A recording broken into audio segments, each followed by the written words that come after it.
Hey everyone, welcome to Adobe Live at Adobe Symposium 2019. Today and right now we have Jeryl Tan with us, who's a photographer from Singapore, doing some amazing work. You've done a little bit of work with Adobe Yes, already. I did. Yeah. Yep, and you've got some kind of exciting things in the works as well. Yes, we have some. We literally just had a discussion like 10 minutes ago Yep. about the upcoming collaborations. So, yeah, I can share a little bit more later. All right, we'll get into it in a little bit. Yeah. I thought what would be good is to start with for people who might be a bit new to your work. What do you do and how do you do it? Okay, so I'm actually like a self-taught photographer who actually learned photography just through like browsing the internet. So I started off like a travel photography, and then from travel photography, and I kind of stopped traveling for a while. I was based in Singapore. So Singapore is a city where it's the most beautiful at night, and then that's where I kind of like learned to grow to love cityscapes and landscapes. So from travel photography, I kind of move on to like cityscapes and landscapes. And currently, right now, I'm doing more commercial photography, like commercial lifestyle, a little bit of like editorial. Yeah, so it's a new area that I'm exploring. So it's a little bit challenging, but it's fun. Yeah. Was that always the plan to kind of work your way up into sort of, being able to do commercial things? Frankly speaking, I kind of started off in like a totally different industry. About 6 years ago, I was doing like events management. So I was completely not doing anything creative at all. So I just decided to quit my job and give like photography a shot. And so now I'm here. So commercial photography, it's I guess like for some like budding photographers, it's like a goal for them. Yeah. They want to do and like kind of make a living out of it. So I would say, yeah, it's been it's been fun and so far has been pretty fun. Good. Yeah. Well, that's what you want, right? You want to be doing stuff that you enjoy and I do. I mean, every now and then when I get like clients or get briefs and when the client trusts me with like the creative component and I deliver it and the clients are happy, and that's where you get a satisfaction. It's a good feeling. Yeah, it is. Yeah. Why don't you have a look a little bit of your work? So we've got your Instagram up here, which we should be able to go to. Do you want to have talk us through a little bit of, the stuff that we can see on here and, what your favorite pieces are? I guess like I mean the latest photos that you've seen on my Instagram is more of my recent trips to Taiwan and of course the latest opening of Jewel. Yep. So this is like a little bit of that's where I kind of have my travel photography embedded in my Instagram, and then as well like Jewel, which is like the latest like newest gem of Singapore, right? Yep. So one of my favorite shots. Should I open it? Oh yeah, I've just got it on that one. My favorite shot is actually no, not this one. Maybe go on. Yep. This one. Yep. So this is actually like my favorite shot of all time. I mean, this volcano eruption is real. So there's no Photoshop involved in this shot at all. So it was just like a coincidence where I was in Bali for sunrise and there was no sunrise at all. And I was just like, just enjoying the ceremony that the locals were just running. And then when I look across to the volcano, there was like this small little mushroom coming out from it. Yep. And then I was there during the eruption period, but I wasn't expecting it to erupt when I'm there. Yeah. Right. So I was like, I think that's an eruption. So I ran to get my camera. Yeah. And so the guy who's standing in between the gates. So basically this gate is called like Gate of Heaven. Yeah. In Indonesia, it's like Lempuyang Temple. So it's one of the famous spots. And the guy in the middle is actually the guardian of the temple. Oh wow. Yeah. So as you can see, like he's wearing his like silhouette of him. Yeah. And he's wearing his traditional uniform. Yeah. So I kind of requested him, oh, is it okay if you stand here? And so he stood there while watching the volcano erupt. So I managed to get this shot of the eruption with the local. Kind of tell the story of like how he's guarding the temple while the eruption is happening. So like a lot of like storytelling as well. It's such a beautiful shot. Like you've framed it. Thank you. It's amazing. Like I think it's sort of like about being in the right time and place, I guess. Yes, that's true. I was going to ask, like, do you plan your travel kind of around places that you think are gonna have some really good photography locations? Yes and no. I kind of usually when I travel, like last year I've been a lot to Indonesia. So a lot of the places I've been, some of it are like tourist spots, But as someone who travels a lot, I try not to go to like touristy spots. You try to go to like the spots where the locals go. Yeah. And then you capture the story behind it. How do you find out about those? Oh, so basically I did like a travel backpacking trip like 5 years ago, solo. Yep. So I did like a 2.5 months across Europe, and I did couchsurfing. So that's how I kind of get to know the locals more. Even for like the Indonesian community, like I speak to people on Instagram, on social media platforms, and also I do my own research on like where are the spots that are not so popular and it's worth to go visit. Yeah, that's really good. I think it's like spending time. Yes, know? that's true. You can't just sort of drop in for like a couple of days Yeah, and hope to. You can't go for a trip without plan. I mean, you can, but chances of you getting like what you want, it's really hard to picture the end results. Yeah. I mean, unless you like spontaneous. Yeah. That's one way to go. Yeah. Yeah, true. We've got another one here of yours, which is really nice. Do you want to talk us through a little bit around how you made this one? Okay. So this photo of Jewel was actually shot on like right after like the blue hours, about 8 p.m. at night, and there's like light show happening every half an hour, every hour.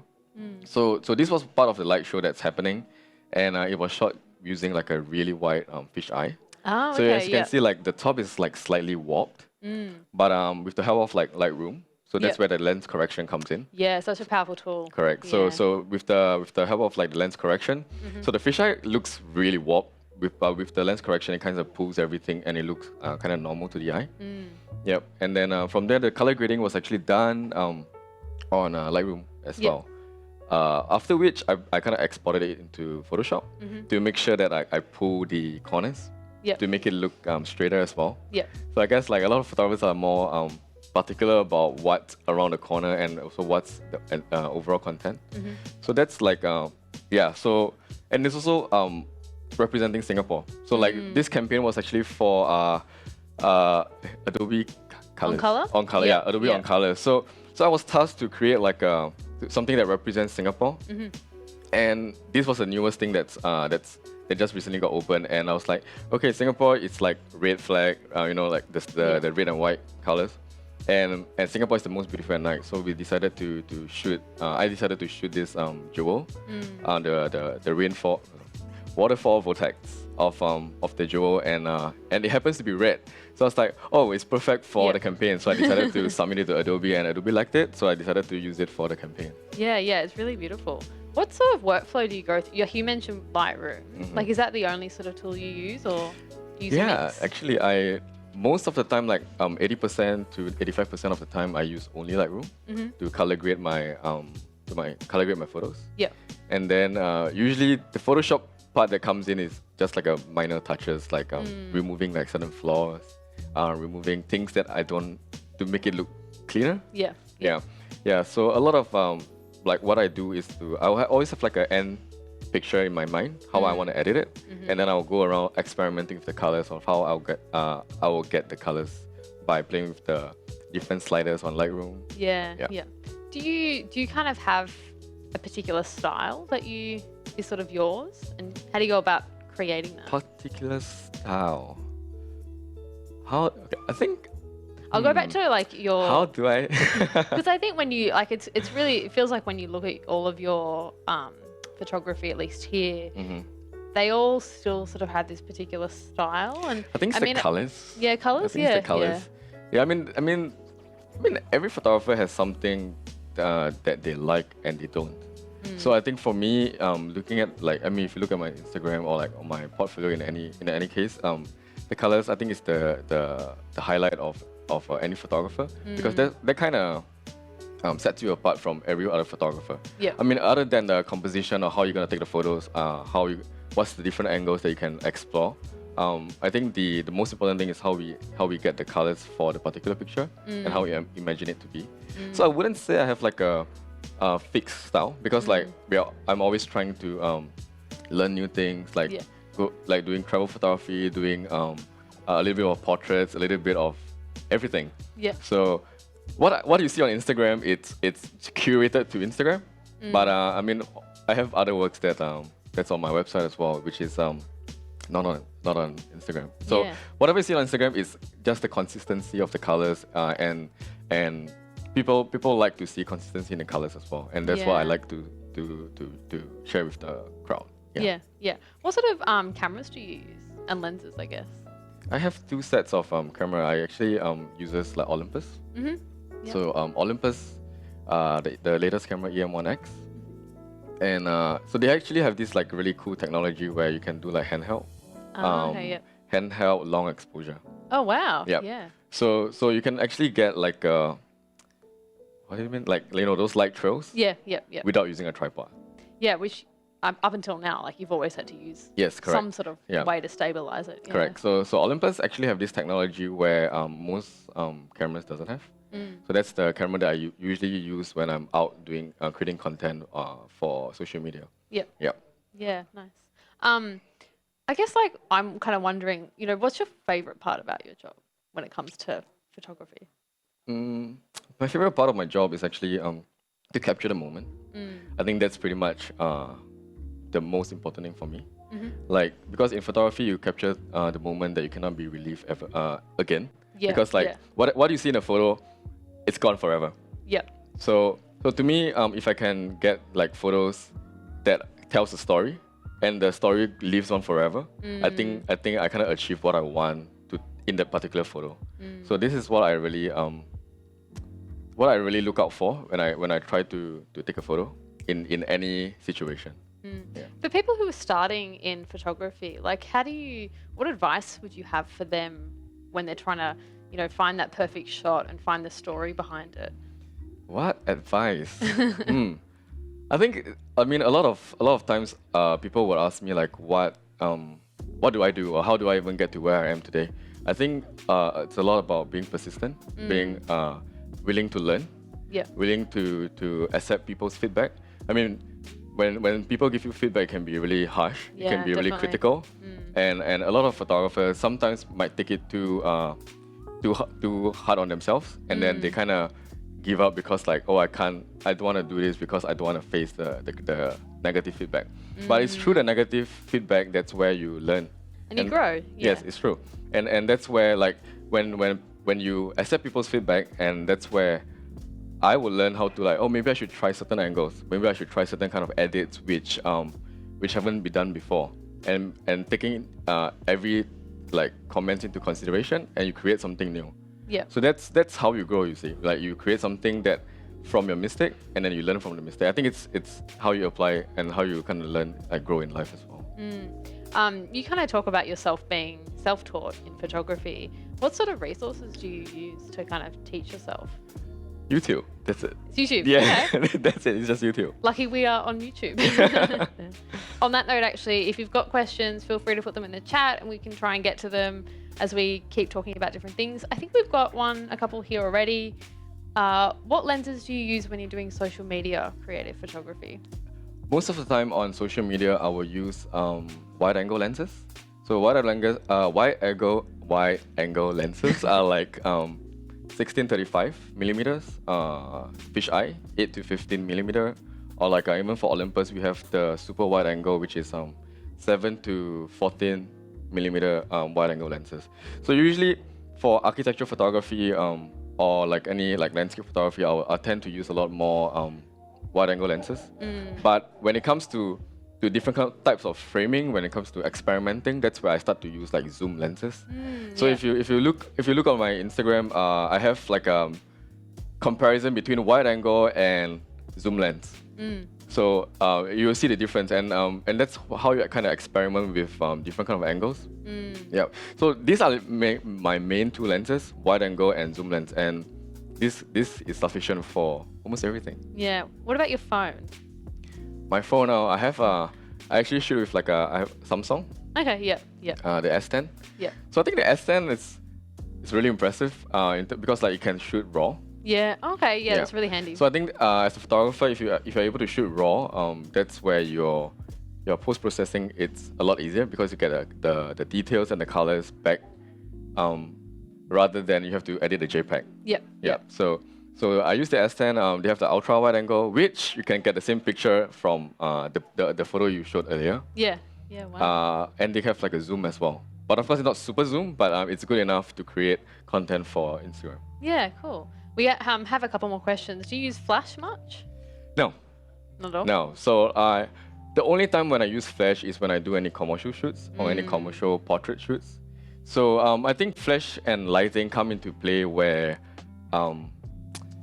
when you need to have even lighting on the face, or you need to create certain depth on the portrait expression, on the model's expression. So most of the time, if I'm doing like architectural photography or like I'm doing landscape, I mean, you don't need Flash for landscape, right? And you don't really need any Flash for architecture unless you're doing like an interior photography shoot, and that's different story altogether. Yeah, you got to set up for it.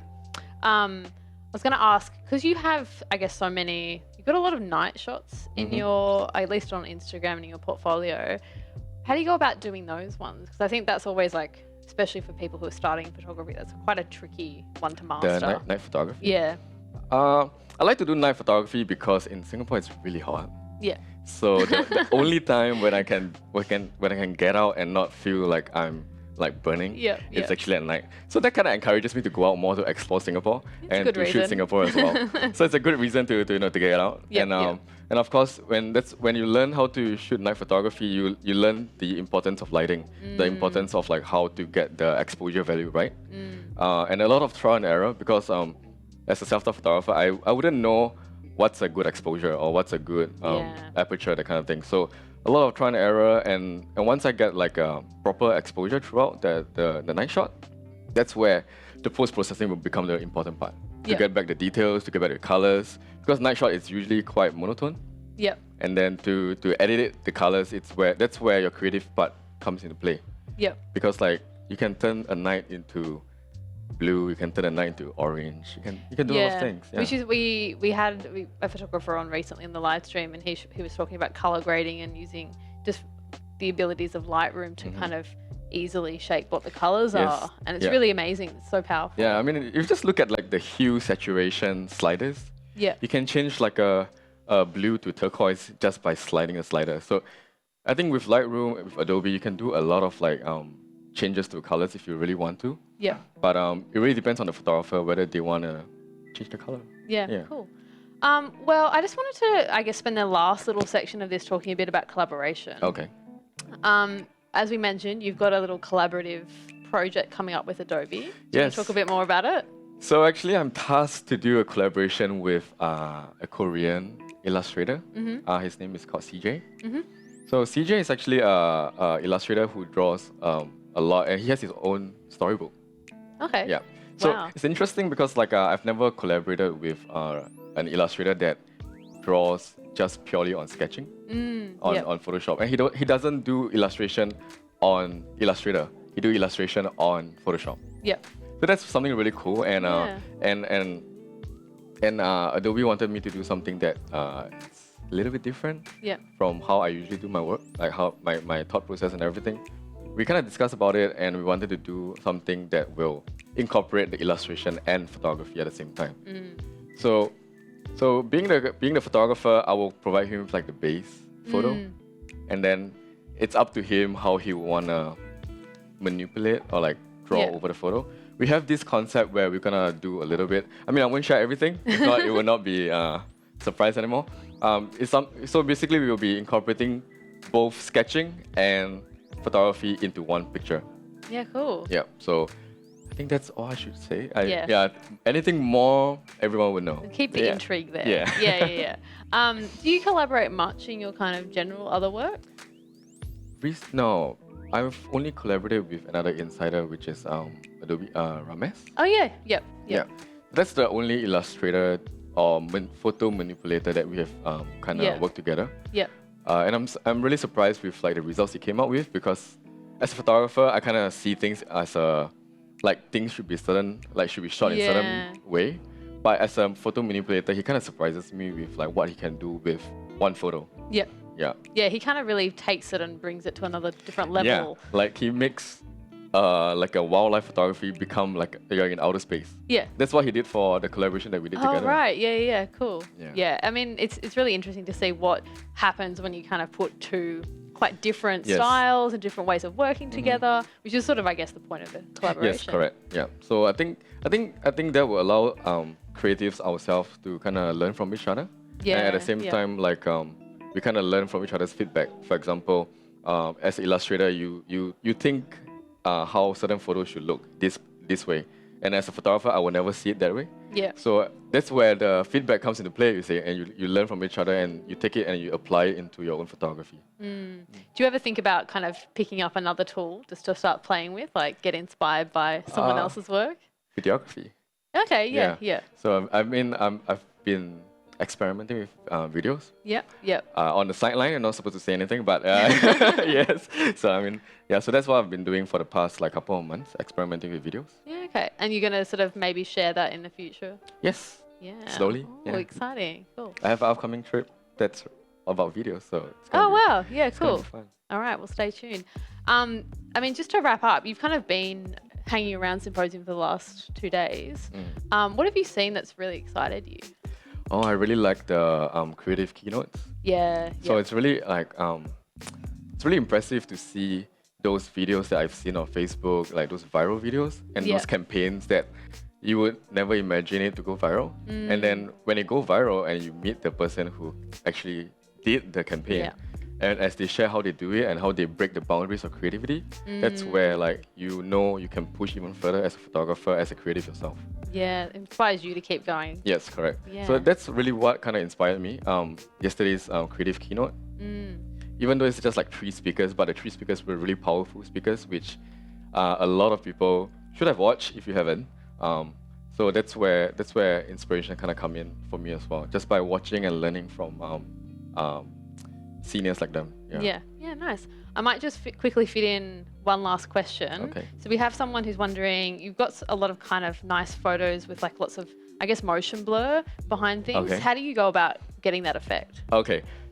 I think they're referring to the bus in red. Yeah, they talked about bus. Yep. Yeah, the bus in red. So the bus in red actually is a panning shot.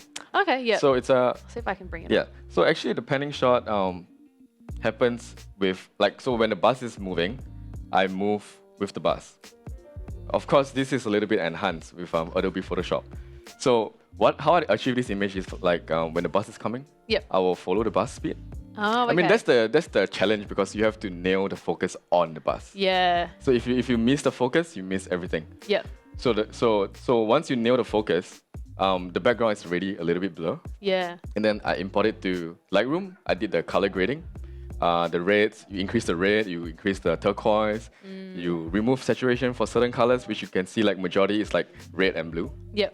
And then I put the entire color graded photo into Photoshop. Yep. And then that's where I use the motion blur. So basically how I get a motion blur on behind the bus is basically through the mask selection tool. Yep. Yeah. So you select the areas where you do not want to be blur. Yep. And then you select inverse. Oh, okay. Yeah. So you select inverse.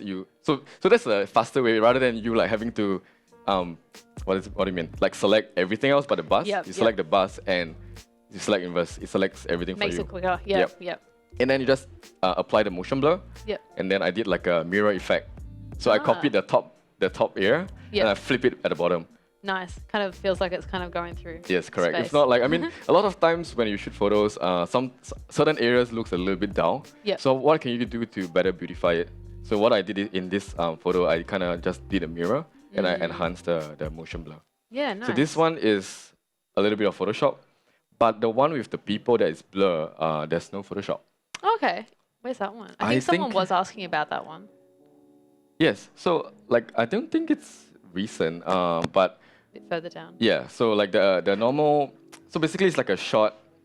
So how do I get a shot of the motion blur in people in daylight?